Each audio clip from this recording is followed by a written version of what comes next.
And again you have the fibronectin, which covers the receptors of certain epithelial cells. When it covers the receptors of certain epithelial cells, that can also cause the preventing the bacteria to enter inside. So as I have shown there, right, if you have a receptor which will be blocked by the fibronectin, then the bacteria can't enter inside. Okay. So beta lysine, it is a cationic peptide which is of platelet origin. This will also disrupt the plasma membrane of gram-positive bacteria. So other cationic peptides are this, leucins, plaquins and phagocytin, and you have interferons. So you know what is the role of interferons, right? Yes, tell me no. Interferons will be produced when there is a viral infection. Yes.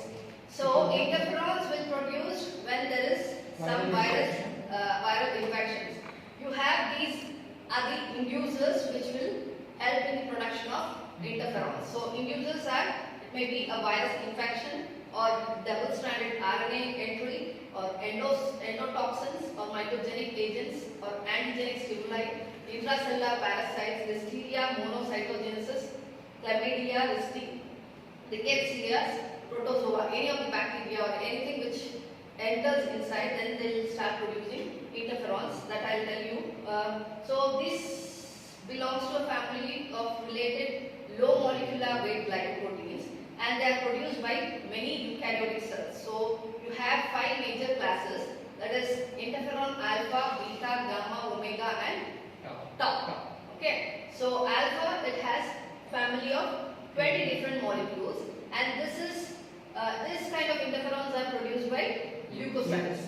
And IFN beta, there is interferon beta which is produced by fibroblast cells, and gamma by T cells, and omega and tau by placenta. Actually it is omega and tau by placenta. Okay, you can just check out the textbook also.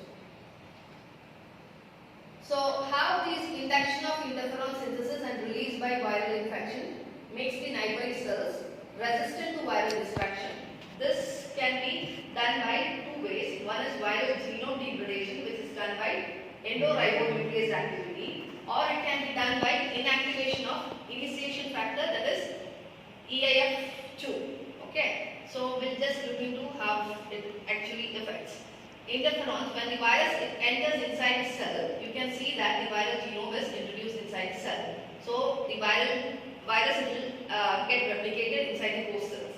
So that will give the release of interferons. So when it is like in the uninfected cells have the receptors for these interferons. Okay. So when they go and bind, they'll start producing the blockage proteins which will block the entry, block the activity of those virus particles.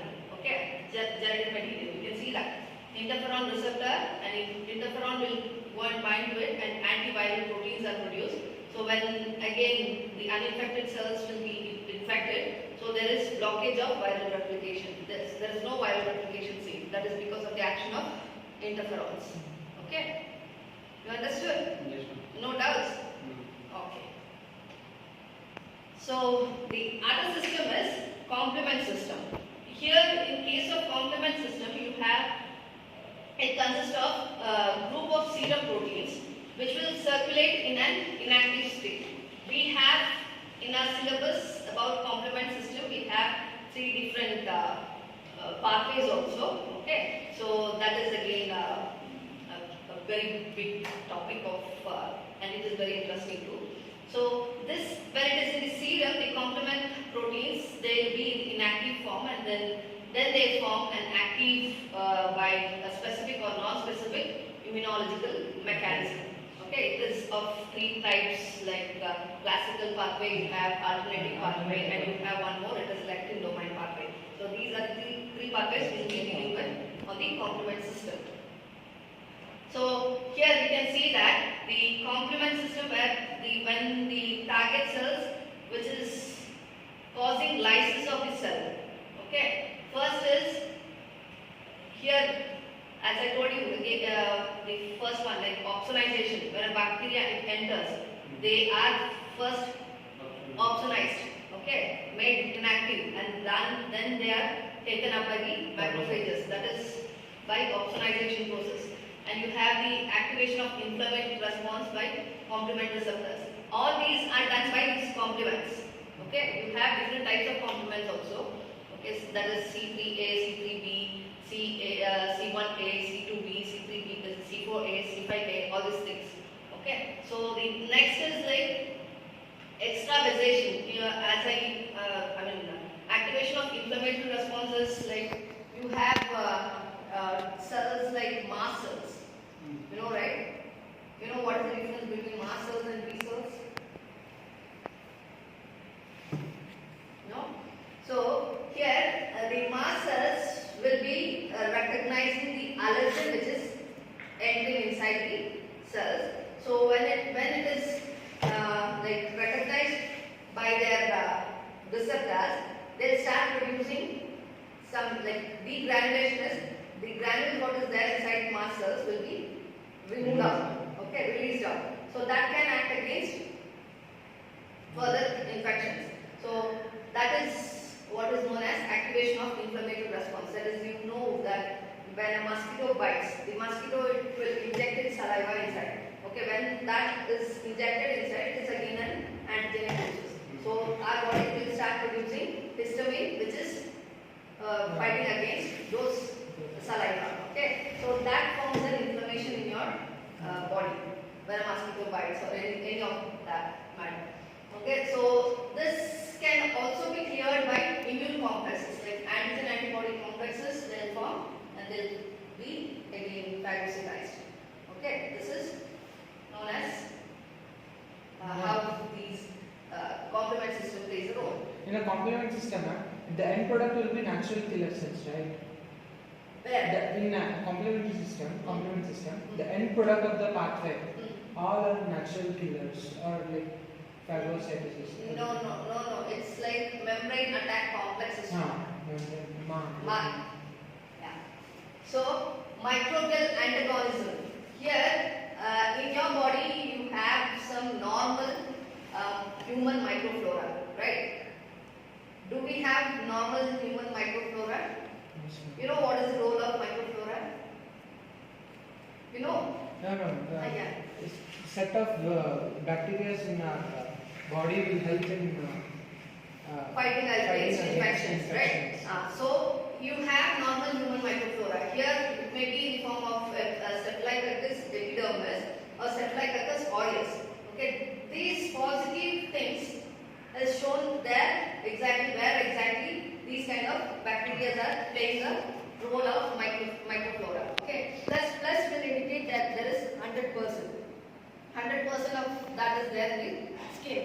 Okay, and single plus will indicate that you have only 25%. Okay, then plus or minus will indicate that it is less than 5%. Okay, so that is the indication. You can just take it down because it is not mentioned here. So plus is 100% and single plus is 25% and plus or minus is less than 5%. So competition for essential nutrients will be same. Like you have the microflora which is advantageous for ourselves, and you have the bacteria which is entering inside. Okay, so there will be competition for them to survive. Have like they need to survive inside our body, so they have a competition for food and everything, all. So production of inhibitory substances like acids and cholines are also seen there. Okay, so for example, making you to understand that microbial antagonism, I am taking the example of vaginal epithelial cells. So our vaginal epithelial cells will start secreting glycogen. This glycogen, which will be recognized by, like the glycogen will be made what I can say. You have this lactoperoxidase enzyme. Lactoperoxidase. It's a byproduct. No. It's some bacteria like lactobacillus aureus.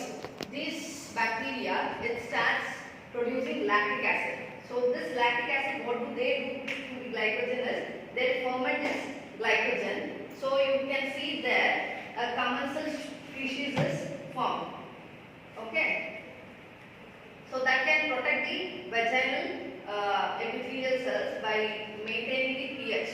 Like you have a acidic pH of 4 to 5, so that your bacteria, the bacteria when it enters the vaginal epithelial cells, it won't affect anything. Okay. When there is introduction of antibiotics, so that can kill the commensal species. You know what is commensal species?